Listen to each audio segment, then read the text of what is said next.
సురా సంపూర్ణకలశం రుధిరాప్లుతమేవ చ దధానా హస్తపద్మాభ్యాం కూష్మాండా శుభదాస్తు మే. దుర్గామాత యొక్క 4వ స్వరూప నామము కూష్మాండ. ఈ జగత్ సృష్టి జరగకముందు అంతటను గాఢాంధకారమే అలుముకొని ఉండెను. అప్పుడు ఈ దేవి తన దరహాస మాత్రమున ఈ బ్రహ్మాండమును సృజించెను. కావున ఈమెయే సృష్టికి ఆది శక్తి. ఈ సృష్టి రచనకు పూర్వము బ్రహ్మాండమునకు అస్తిత్వమే లేదు. ఈమె 8 భుజములతో విరాజిల్లుచుండును. అందువలన ఈమె అష్టభుజాదేవి అను పేరుతో కూడా వాసిగాంచినది.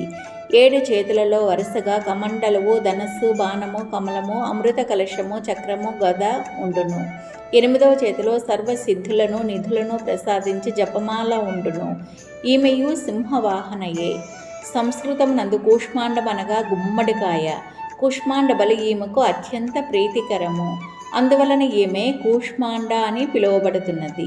నవరాత్రి ఉత్సవములలో 4వ రోజున కూష్మాండాదేవి స్వరూపంనే దుర్గామాత భక్తుల పూజలను అందుకొనును.